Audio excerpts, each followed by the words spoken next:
추석을 앞둔 9월의 마지막 주일에 예배 자리로 달려나온 성도들을 환영하고 사랑하고 또 주님의 이름으로 축복합니다. 오늘 본문인 시편 122편은 110편 이후로 무려 반년 만에 등장하는 다윗의 시인데 예루살렘 입성에 대한 감격을 노래한 시입니다. 그래서 학자들은 시편 122편을 분류하면서 시온시 이렇게 말을 합니다. 오늘 본문은 성전에 올라가는 자에게 주시는 하나님의 은혜를 설명합니다. 예배자는 성전에 올라가면서 어떤 은혜를 받습니까? 이걸 알아야 오늘 예배 드리는 우리에게 임하는 복을 알 수 있겠죠. 시편 122편에는 예배자를 위한 5가지 은혜가 등장합니다. 이걸 알아야 예배를 목숨처럼 귀하게 여기고 전쟁이 일어나도 포탄이 빗발쳐도 총알이 날아다녀도 예배를 멈출 수 없는 이유까지도 알게 되겠죠. 그래야 우리도 예배의 복을 누리고 자자손손 이 예배를 전달하고 예배가 평안이고 예배가 감사고 예배가 은혜고 예배가 축복이고 예배가 생명임을 알게 되겠죠. 그래서 오늘 성전에 올라가는 시를 통해서 다윗은 시온시로 알려진 122편을 통해서 예배자가 예배 가운데 받는 은혜 5가지를 우리에게 알려줍니다.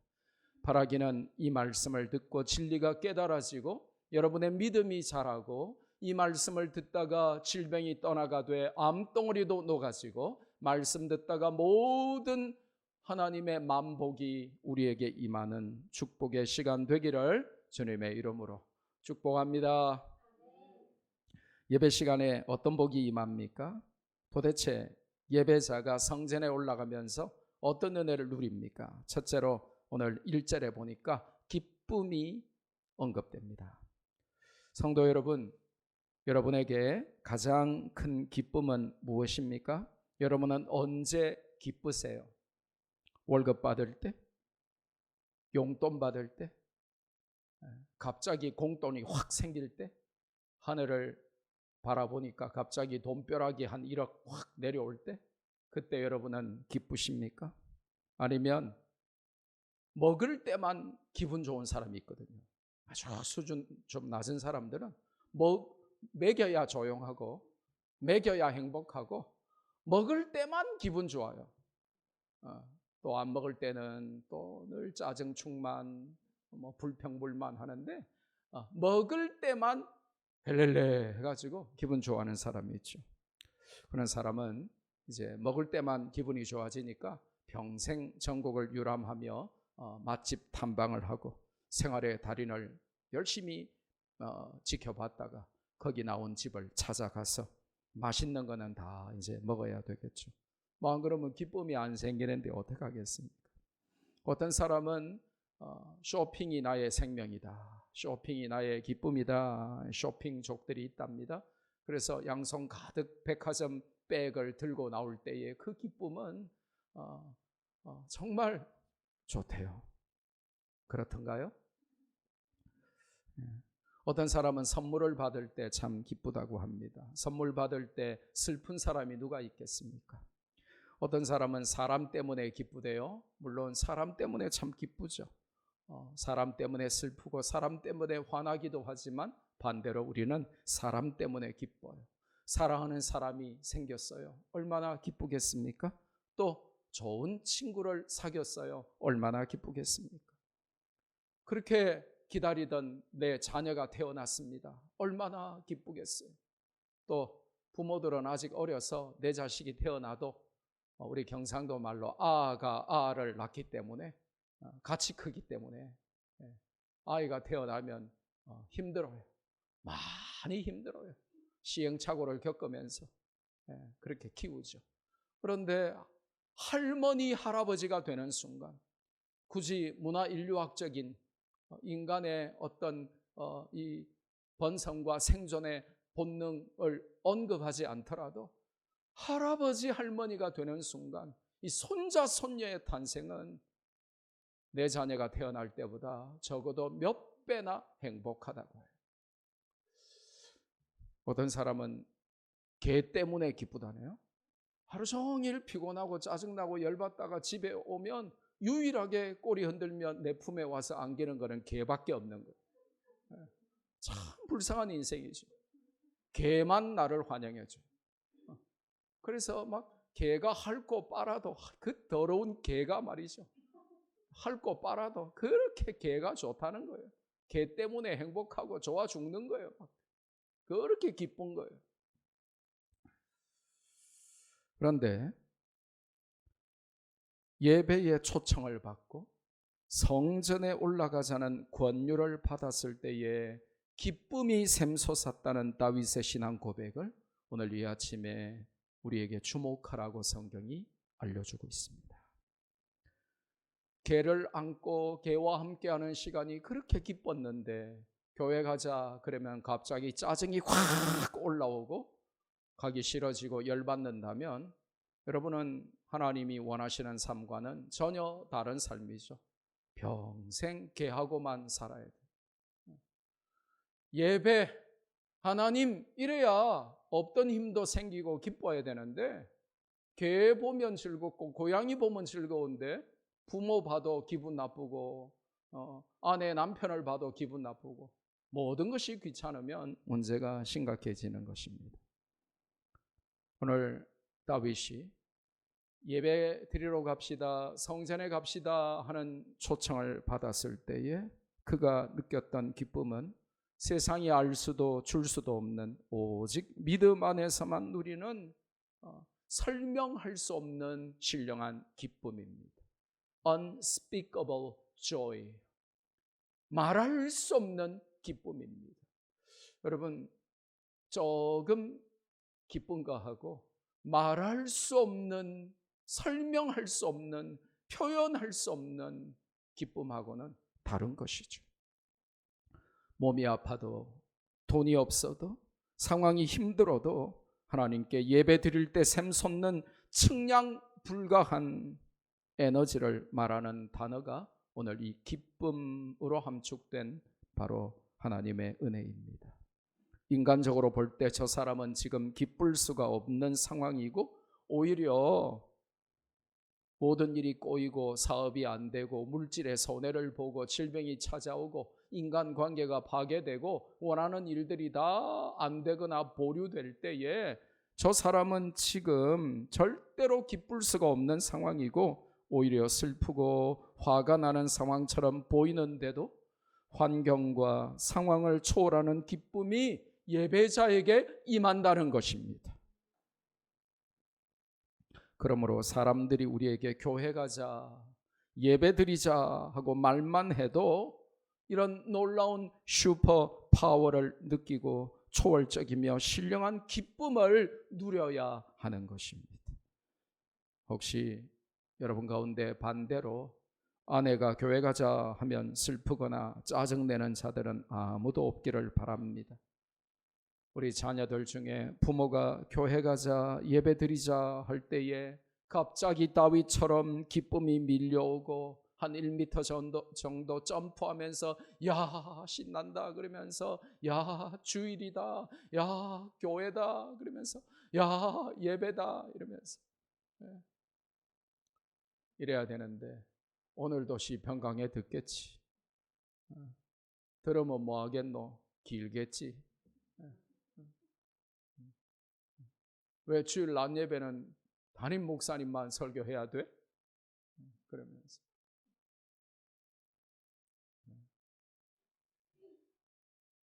여러분은 교회 가자, 예배 드리자 할 때에 세상에서 즐거워하고 기뻐하던 모든 것들을 던지고 내려놓고 하나님 앞에 나와서 하나님이 주시는 기쁨을 누려야 하는 것입니다.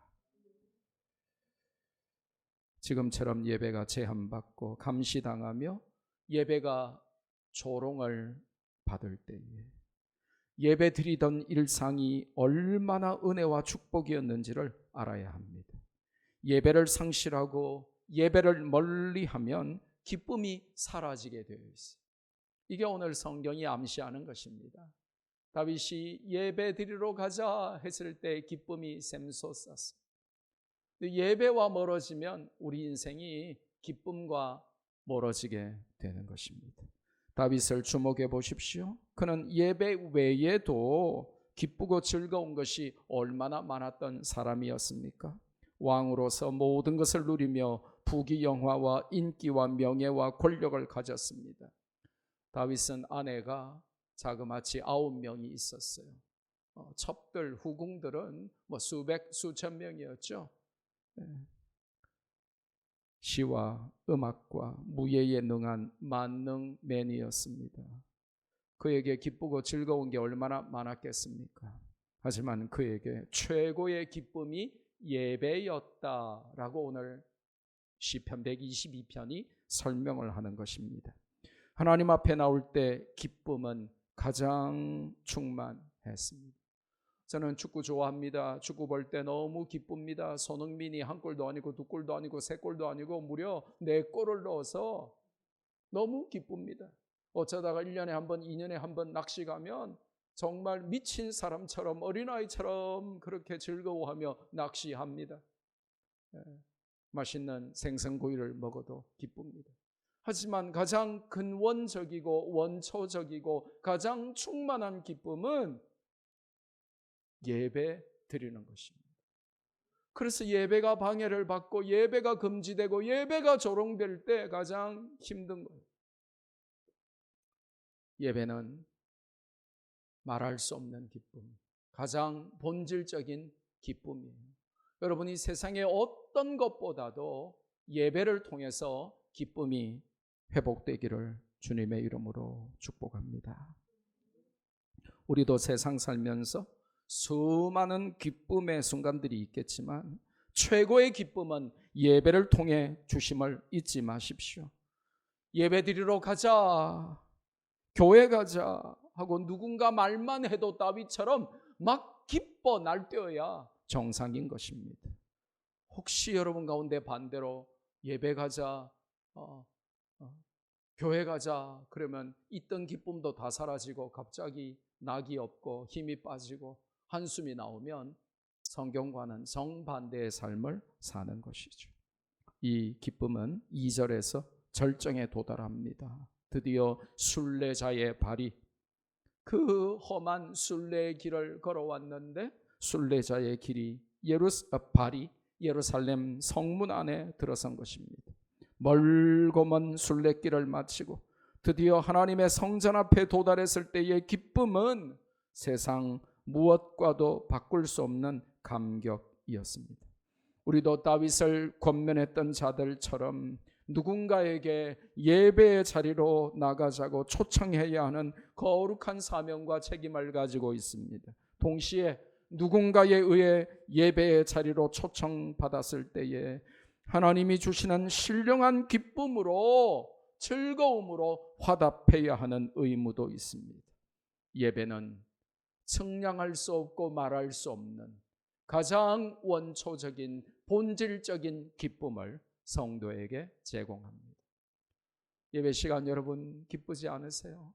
찬양하고 하늘 평안을 누리며 하나님을 만나는 이 예배 시간 여러분에게 말할 수 없는 기쁨의 시간이 되기를 바랍니다. 예배자에게 임하는 두 번째 은혜는 4절에 등장하는 감사하는 마음입니다.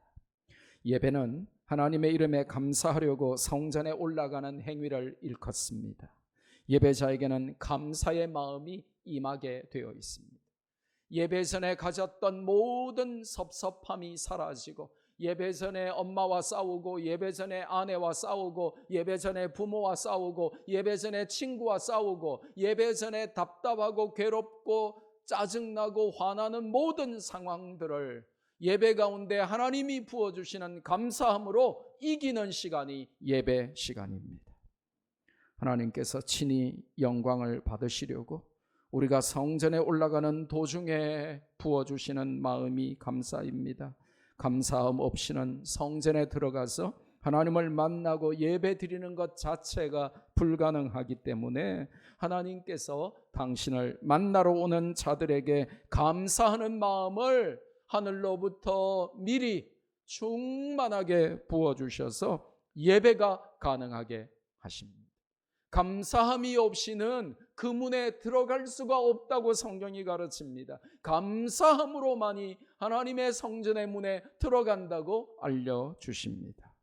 혹시 오늘 예배 전에 가족끼리 싸우신 분들이나 자동차 접촉 사고가 나거나 교회 오다가 오래간만에 오는데 딱지 끊긴 분들이 계십니까? 그래도 하나님께서 부어주시는 감사함으로 예배에 성공하시기를 주님의 이름으로 축복합니다. 왜냐하면 감사는 예배의 목적과 직결되기 때문입니다. 하나님을 만나서 예배 드리는 이유와 목적이 하나님의 구원과 때를 따라 도우시는 은혜에 감사하기 위한 것이기 때문에 그렇습니다. 감사를 성경이 강조하는 것은 그만큼 우리가 세상에 살면서 감사하기 어렵다는 반증이 아니겠습니까? 그러니까 성경이 계속 우리에게 감사하라, 감사하라, 감사하라 그렇게 하시는 이유는 그만큼 우리가 감사와는 정반대로 원망하며 불평하며 짜증내며 열받으며 살고 있다는 것이 아니겠습니까? 불평, 불만이라는 바이러스는 코로나보다 무섭고 셉니다. 강력하고 힘이 세고 파괴적입니다. 천하무적이죠. 오직 이 바이러스는 감사로만 이길 수 있기 때문에 하나님께서 우리에게 우리의 상황을 뻔히 아시면서 감사할 수 없는 상황의 연속인데도 불구하고 우리에게 계속해서 감사를 고백하고 감사를 표현하고 감사하라고 말씀하시는 것입니다. 세 번째로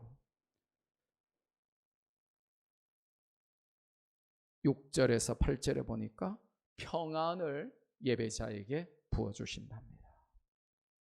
샬롬이죠.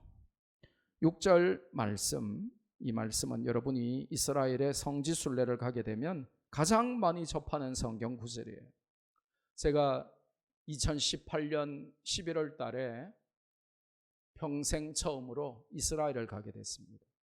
원래 가려고 했던 계획이 전혀 없었어요. 그런데 2018년 가을에 하임 호셴 주한 이스라엘 대사가 부산에 와서 부산 지역 주요 공관장 간담회를 하는데 제가 급하게 극동방송의 요청으로 그 간담회 통역을 맡게 됐습니다. 그런데 이 이스라엘 대사가 참 사람이 좋으시더라고요. 고맙다고 감사하다고 너무 고맙다고 그러더니 저를 이스라엘 외교부에 연락해서 이스라엘 외교부의 초청으로 제가 이스라엘을 다녀오게 됐습니다. 근데 지금 보이는 저 사진이 저기 뒤에 악기가 하나 있는데 혹시 뭔지 아시겠어요? 그렇죠. 다윗의 하프, 다윗의 수금이에요. 근데 저 다윗의 수금 바로 옆에도 똑같은 아치형 문들이 몇 개가 있는데 저 사진 찍고 바로 옆에 그 아치형 문에 저렇게 나와 있는 저것이 바로 시편 122편이에요. 다윗의 성이죠.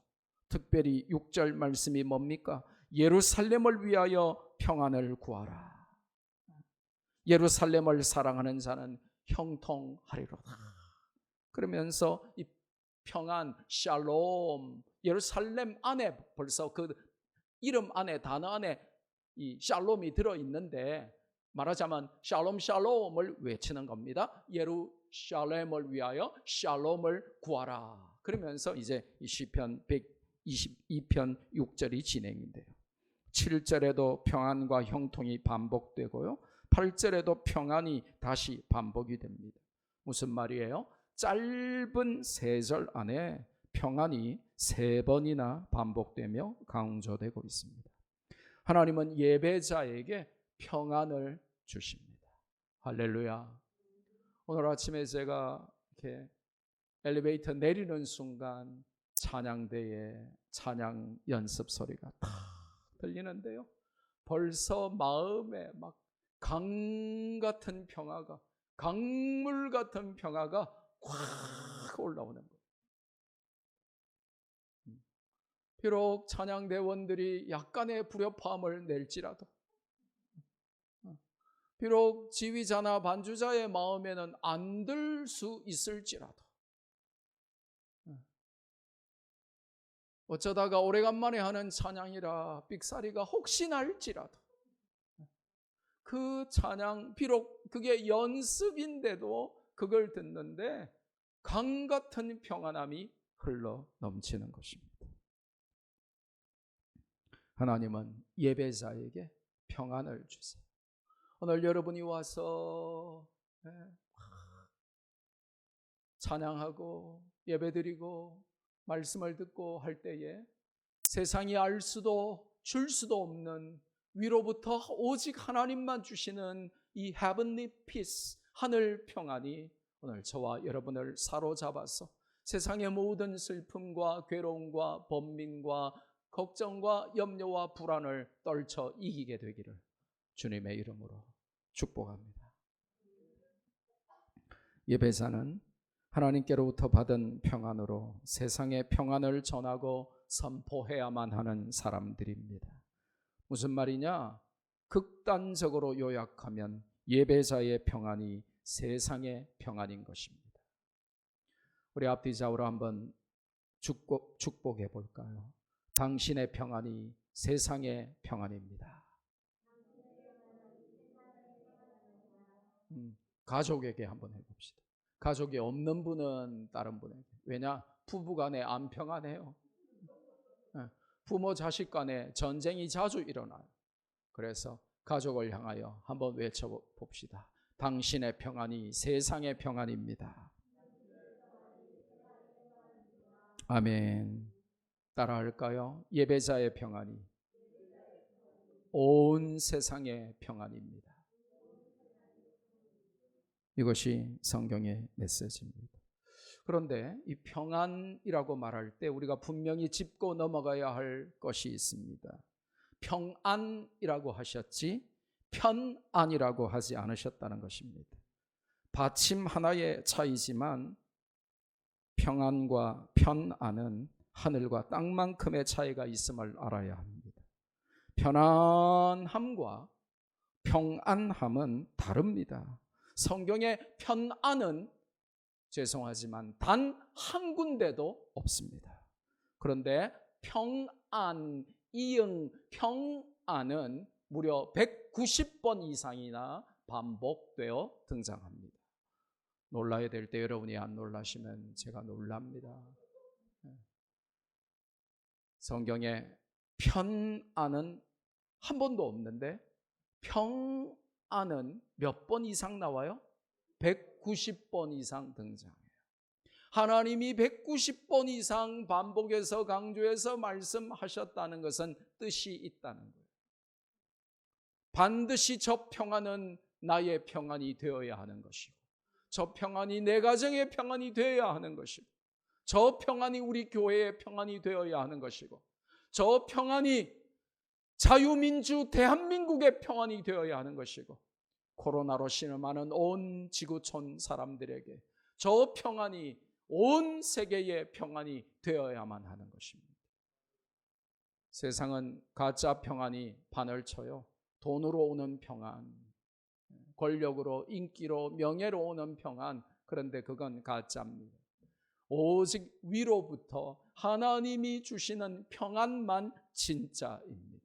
그 진짜 평안, 샬롬, 이거를 예배 드릴 때에 예배자에게 부어주셔서 예배자가 이 평안을 가지고 세상에 나가서 나눠주도록 하신 것입니다. 그래서 성경은 우리에게 하나님과 화목하여 하나님의 평안을 받아 누리고 그 평안을 나도 누리고 많은 사람들에게 전달하는 이 Ministry of Reconciliation, 이 화평케 하는 사역을 우리에게 맡기셨다고 알려주십니다. 열악한 여건과 환경으로 육신이 불편하고 몸이 편안하지 못해도 마음의 평안을 누릴 수 있습니다. 반대로 좋은 환경과 육신적인 편안함이 있을지라도 그렇다고 반드시 육신의 편안 때문에 마음의 평안까지 생기지는 않습니다.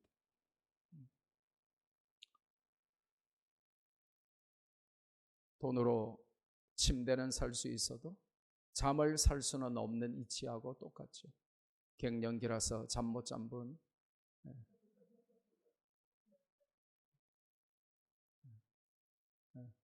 저보다 한참 어리신데도 벌써 갱년기가 오시면 어떡하십니까? 예, 예. 하나님이 사랑하시는 자에게는 뭘 주시는도다? 잠을 주시는도다. 이제 좀 있으면 나와요. 시편 127편에 나와요.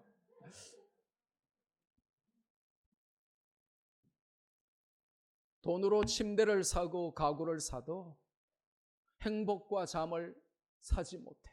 육신이 아무리 편안하고 좋아도, 그래서 좋은 소파를 사고 좋은 체어를 사고 좋은 침대를 사고 또 좋은 차를 사고 내 몸이 편안하기 위하여 좋은 쿠션, 좋은 신발도 사고, 그렇게 몸이 편안해서 손가락 하나 까딱하지 않아도 내가 편안해도 그 편안이 마음의 평안을 개런티 할 수는 없다는 것입니다. 보장할 수 없다는 것입니다.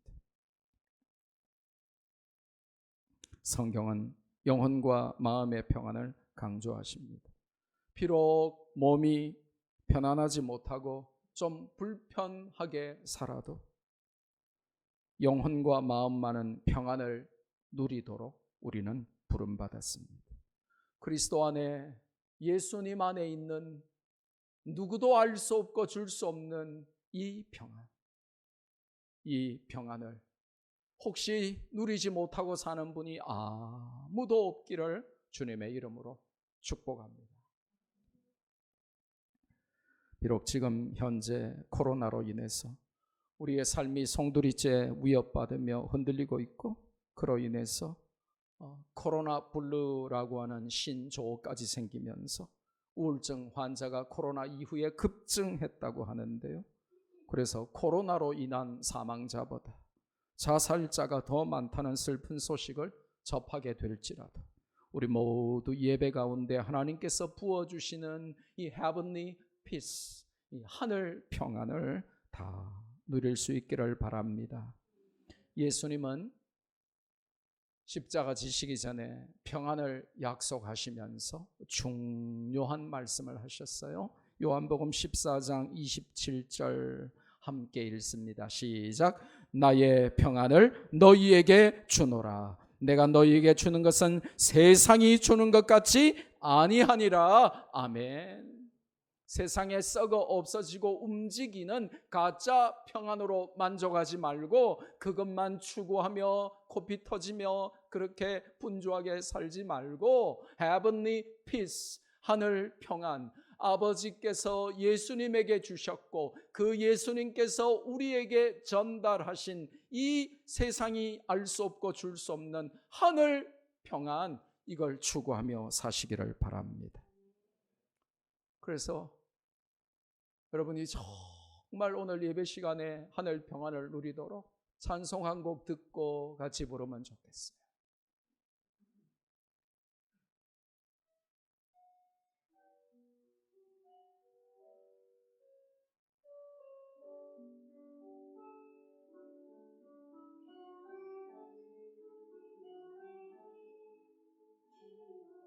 아멘.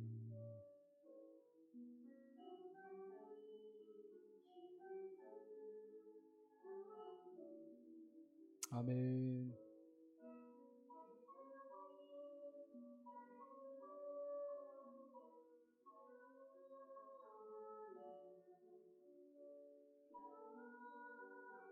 아멘.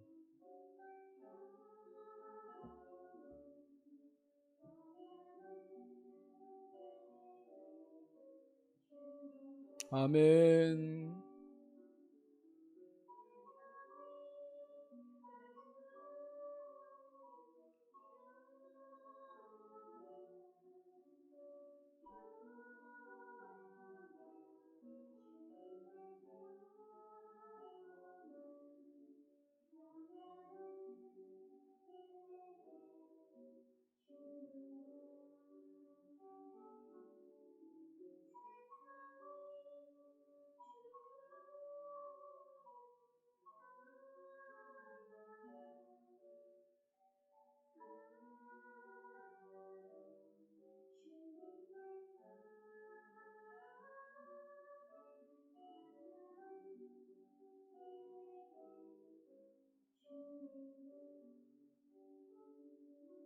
저 찬양 들으시니까 하나님이 우리에게 주시는 사랑과 또 그분 안에서 우리가 누리는 평안이 확 샘솟듯이 느껴지지 않으십니까? 배경은 또 치스레 예쁘고 좋은지. 근데요, 요즘은 저 찬송을 잘 안 부르던데 우리가 젊었을 때 청년 때는 영어로 또 같이 불렀거든요. My peace I give unto you 이러면서 말이죠. 그래서 영어로도 한번 들어. Unto you is a peace that the world cannot give. It's a peace that the world cannot understand. Peace to know, peace to live. My peace I give unto you.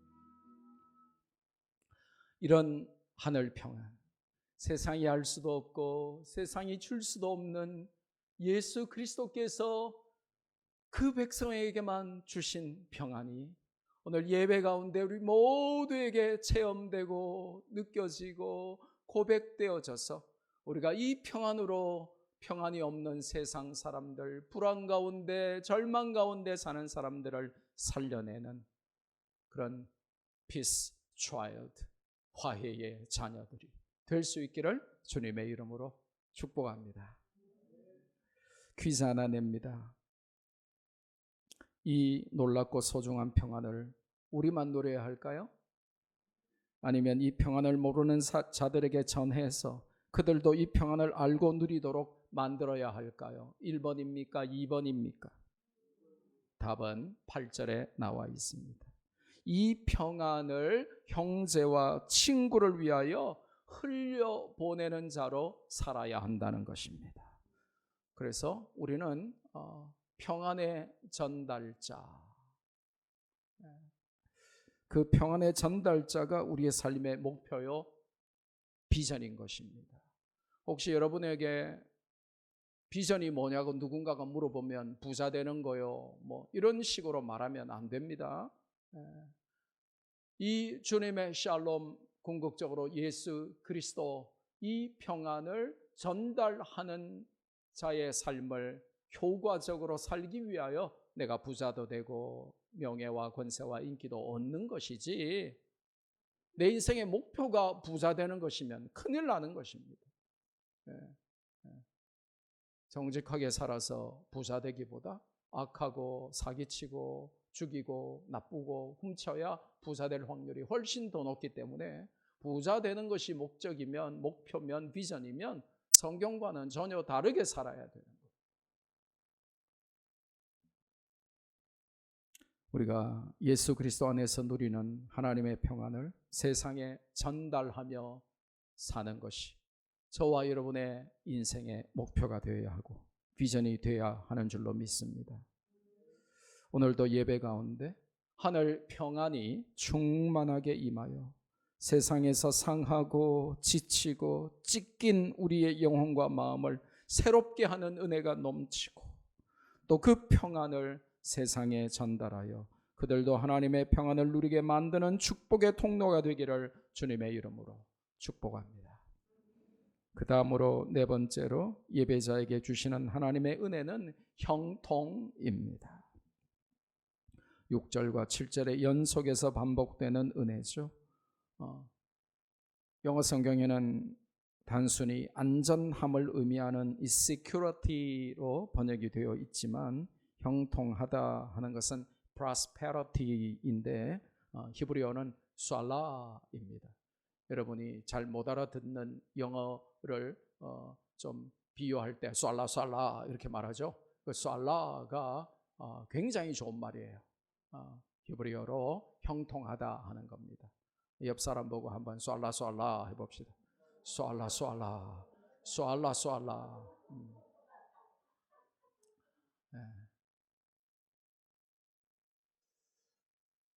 이 샬라라고 하는 단어는 아주 특별한 단어인데 시냇가에 심은 나무를 연상하게 만드는 단어입니다. 예배자는 시냇가에 심은 나무처럼 된다는 것입니다. 시냇가에 심은 나무는 어떻게 됩니까? 시편 1편 3절에 답이 나와 있어요. 같이 한번 읽습니다. 시작. 그는 시냇가에 심은 나무가 철을 따라 열매를 맺으며 그 잎사귀가 마르지 아니함 같으니 그가 하는 모든 일이 다 형통하리로다. 그가 하는 모든 일이 다 prosper, 형통하리로다. will be secure, 안전하리로다. 그가 하는 모든 일이 쏴라 하리로다. 이렇게 알려줍니다. 이 형통함은 여호수아서 전체를 관통하는 핵심 내용이기도 한데요. 여호수아서 1장 7절 8절을 같이 한번 읽습니다. 시작. 오직 강하고 극히 담대하여 나의 종 모세가 내게 명령한 그 율법을 다 지켜 행하고 우로나 좌로나 치우치지 말라. 그리하면 어디로 가든지 형통하리니 이 율법책을 내 입에서 떠나지 말게 하며 주야로 그것을 묵상하여 그 안에 기록된 대로 다 지켜 행하라. 그리하면 내 길이 평탄하게 될 것이며 내가 형통하리라. 아멘.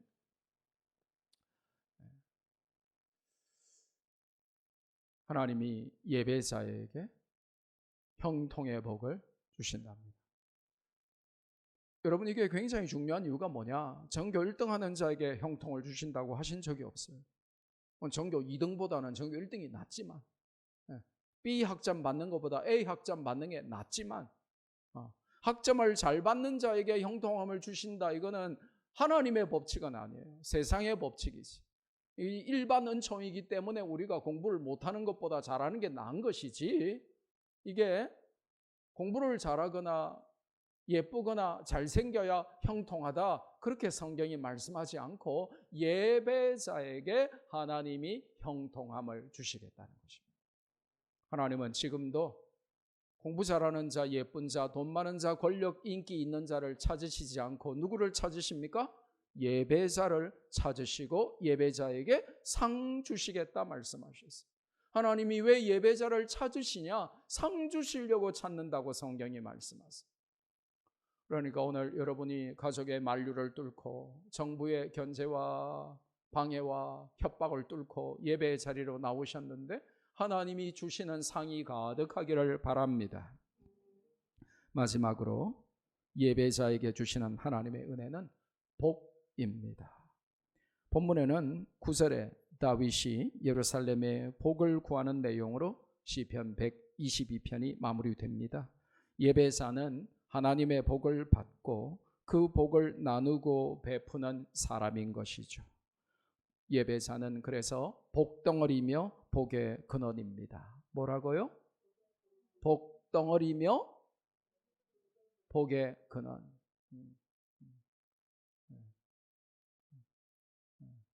복덩어리를 네 자를 경상도 말로 줄이면 그렇죠.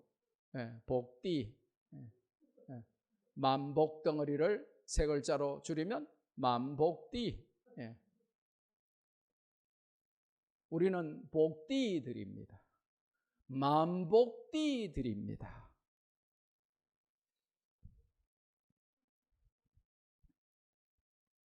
예배를 통해 하나님의 만복을 누리는 사람은 그가 가서 만나는 사람에게 복이 된다는 것이죠. 성도가 집으로 가면 예배 마치고 받은 은혜 때문에 우리 가정에 복을 받고, 성도가 예배 후에 직장에 가면 우리로 인해서 직장이 복을 받고, 성도가 예배 후에 학교에 가면 우리로 인해서 학교가 복을 받는 것입니다. 그래서 우리 앞뒤 좌우로 한 번만 축복해 봅시다. 당신은 만복덩어리입니다.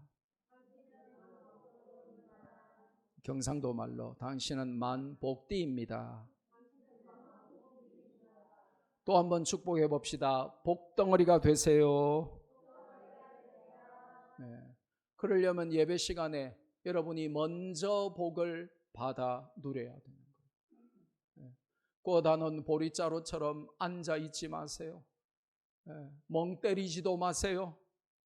간절하게 진실하게 아멘하면서 말씀을 경청하고 그 말씀에 센시티브하게 반응하고 말씀이 그런가 하여 하나님의 말씀 앞에 우리가 아멘으로 화답하고, 그렇게 여러분이 예배 가운데 복을 받아야 여러분이 가정과 사회와 학교와 직장으로 갈 때 그곳이 복이 되고 여러분이 만복덩어리로서의 역할을 감당할 수 있는 것입니다. 한글로 복이라고 번역된 히브리어는 우리가 너무나 잘 알고 시편에서 우리가 수십 번을 배운 톱입니다. 뭐라고요? 근데 그 톱가 오늘 그냥 복 이렇게 한글로만 번역이 됐어요. 그동안에 우리가 토브를 수십 번 설명 들었잖아요. 토브가 뭡니까? 토브 사진관, 토브 예식장, 토브 상회, 토브 커피숍. 교회 꽤나 좀 다녀서 설교 꽤나 좀 들었다는 사람들은 걸핏하면 토브 하는데, 토브가 뭐였습니까? 행복과 기쁨과 좋음과 선함의 총체적인 표현이 바로 토브 아니었습니까? 하나님은 예배자에게 토브를 주신다. 이 말은 뭐냐면 좋은 걸 다 주시는 거예요. 그 안에 다 들어있는 거예요. 그래서 예배가 생명만큼 소중한 가치를 지녔기 때문에 우리가 예배를 방해하고 금지하는 사악한 정권에 반대하는 이유가, 항의하는 이유가 바로 그것입니다.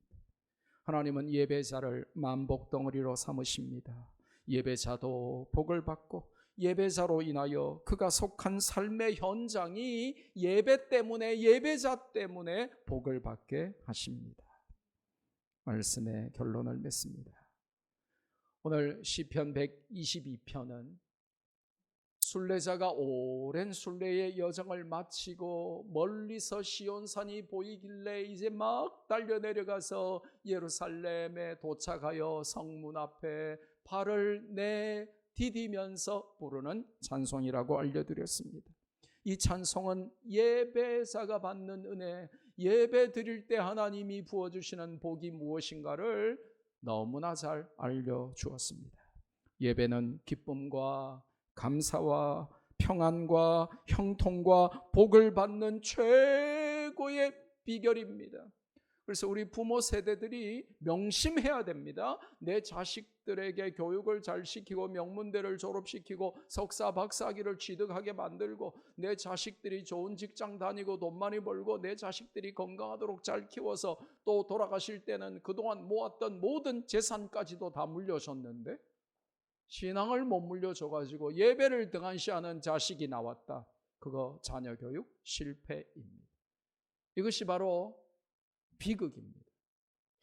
여러분 자녀가 여러분 닮았는데 꼭 공부를 잘하겠습니까? 그러니까 명문대 못 갈 수도 있어요. 그게 그렇게 중요한 게 아닙니다. 명문대 나왔는데 성경의 교육의 4가지 목적대로 안 살면 명문대 안 가니 못한 거예요. 성경이 말하는 4가지 교육의 목적이 뭐예요? 하나님을 경외하고 부모에게 효도하고 이웃을 사랑하고 복음 전하는 인간 양육, 이게 성경이 말하는 교육입니다. 교육. 그런데 명문대 나와도 예배를 못 드려? 안 드려? 등한시해? 그러면 그거 자녀 교육 실패한 것입니다. 명문대 나왔는데 부모에게 함부로 해? 그래서 어릴 때부터 잘 배우라고 로고스 국제학교에서는 부모에게 절대로 반말하지 못하게 하는데도 아직도 몇 년을 다녔는데도 안 고치고 부모에게 반말하는 친구들도 아직도 있다는 보고를 받았어요. 나중에 장성하면요 참 부끄러워요. 어른이 됐는데도 부모에게 반말하는 친구들도 있더라고요. 어릴 때 교육을 못 받으면 어른 돼서도 못 고치는 거예요. 성경의 교육은 사람이라면 하나님을 마땅히 경외하고 부모에게 효도하고 이웃을 사랑하고 그리고 복음 전하는 인간, 그게 성경이 말하는 교육입니다. 여러분 자녀가 아무리 성공하고 세상에서 출세하고 인기와 명예와 부와 권력을 다 얻어도 자기밖에 모르는 냉혈 인간으로 살고 사람을 따스한 마음으로 사랑할 줄 모르면 교육 실패인 것입니다. 여러분 교회 와서 찬바람 쌩쌩 불면 안 됩니다. 뭐 여러분이 얼마나 훌륭하고 대단하신 분인지 몰라도 교회 오면은 겸손하게 눈을 아래로 좀 깔고 좀 따스하게 스쳐 지나가면서 차도남 이런 거 안 되도록, 지나가는데 벌써 태풍 강도 7이 불고 지진이 일어나고 이렇게 하면 안 돼요. 지나가는데 벌써 녹아 따스해. 지나가는데 벌써 그 사랑과 그 관심과 이게 너무 따스해. 그러면서 코트 벗고 더워 이러면서. 근데 옆에 가면 추워가지고 벗었던 코트 입어야 되고 추워. 지나갈 때마다 추워. 썰렁해. 그러면 안 된다는 것이. 아무리 내가 많이 배우고 잘나고 대단하고 훌륭해도 사람이 따스하여 이웃을 내 몸같이 사랑할 줄 모르고 차갑고 냉철하고 사람을 벌레 보듯이 보면 안 된다는 거예요.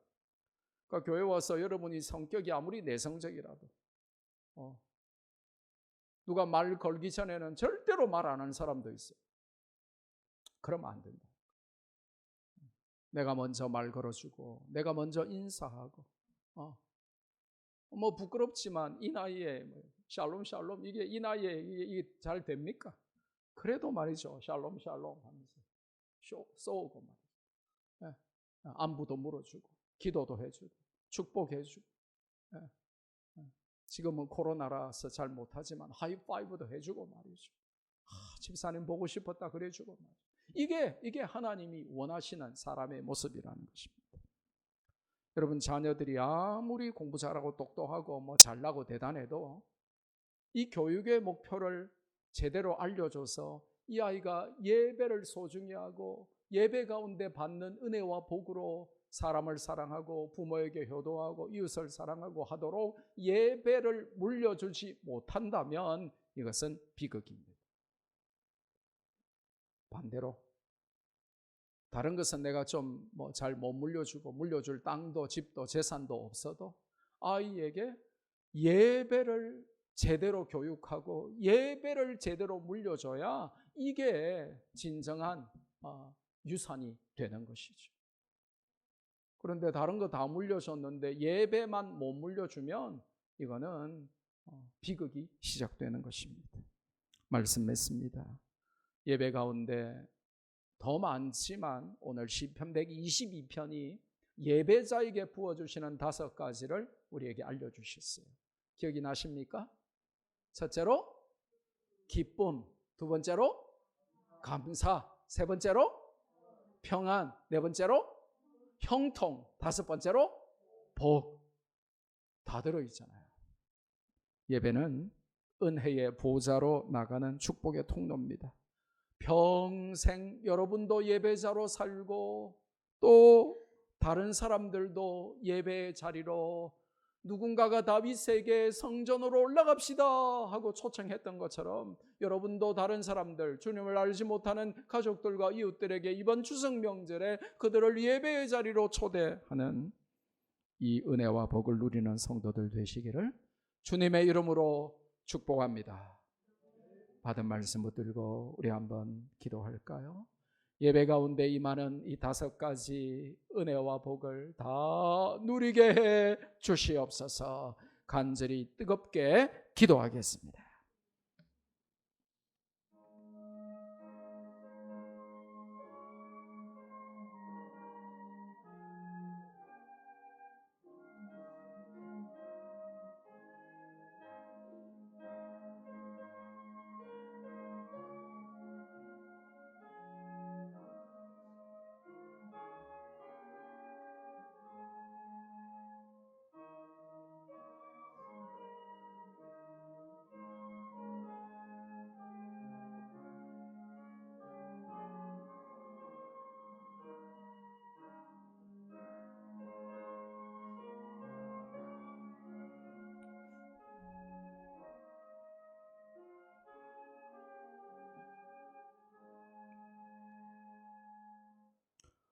영화로우시고 존귀하신 아버지, 추석을 앞둔 9월의 마지막 주일에 예배의 자리로 불러주셔서 시편 122편 말씀을 통해서 예배자가 받는 은혜, 복을 알려주시니 감사합니다.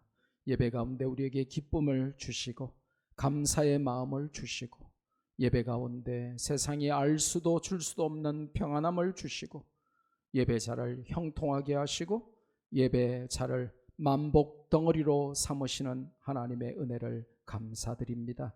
이 말씀 붙들고 우리도 예배자로 살 뿐 아니라 내 주변에 내가 알고 내가 만나고 내가 사랑하고 또 나를 사랑하는 모든 사람들을 예배의 자리로 초청하는 성도들의 삶이 되게 하여 주옵소서. 예수님의 이름으로 축복하며 감사하며 기도하옵나이다. 아멘. 받은 말씀 붙들고 찬송가 88장 찬송 올려드리면서 준비한 예물 올려드립니다.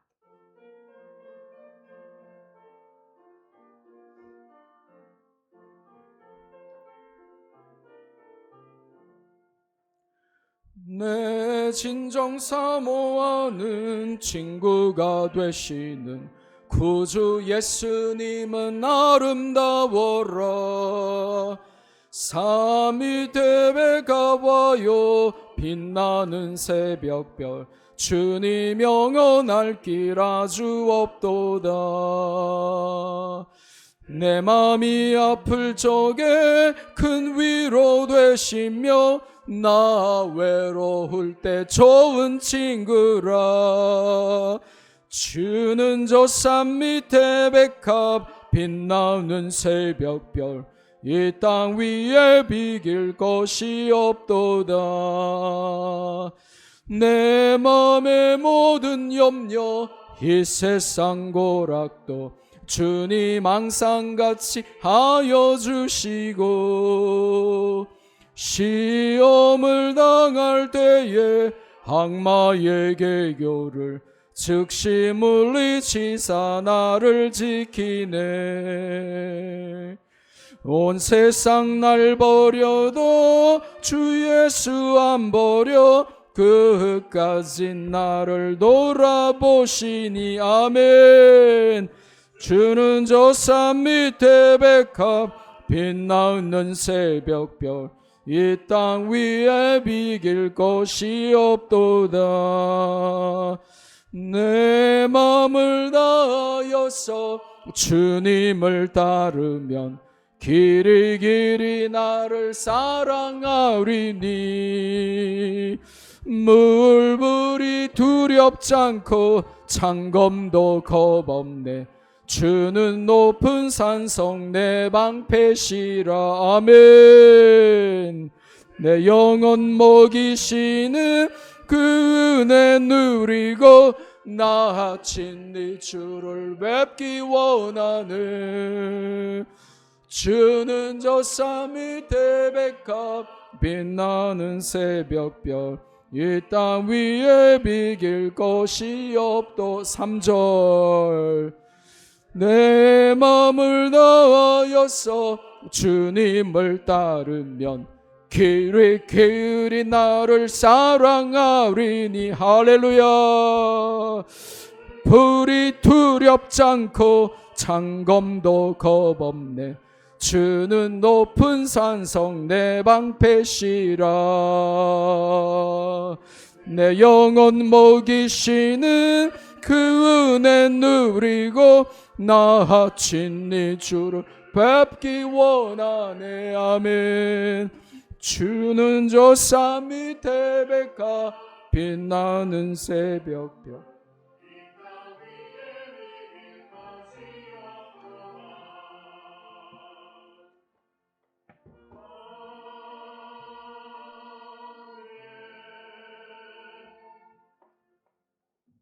하나님 앞에 귀한 예물 드립니다. 10의 1조 김은양 권사님, 신현주 사모님, 신지호 학생, 신원영 학생, 김이삭 청년, 신선호 학생, 김수현 청년, 심찬호 학생, 심희성 목사님 가정에서 이건수 집사님, 심혜찬 학생, 김희연 청년, 손대원 집사님, 심재동 성도님, 강지현 집사님 가정에서 무명으로 김현규 청년, 김성준 청년, 김미진 집사님, 이대규 성도님, 김채원 집사님 가정에서 조영재 전도사님, 김영원 청년, 신태현 목사님 가정에서 드립니다. 감사 예물 드립니다. 안예영 청년, 함동길 함혜경 집사님 가정에서 함승민 학생, 김은양 권사님, 김미진 집사님, 정채민 성도님, 하연희 집사님, 김선진 청년, 함효민 학생, 이현아 청년, 함수민 학생, 김재민 청년, 김이삭 청년, 신지호 학생, 신선호 학생, 이건수 집사님 가정에서 김나연 학생, 신주영 학생, 심희석 목사님 가정에서 손대원 집사님, 소미송 학생, 진선희 집사님, 전효준 청년, 김현규 청년, 김성애 전도사님, 권영철 이영화 집사님 가정에서 자유성 우정강 집사님 가정에서 신태현 목사님 가정에서 김미진 집사님,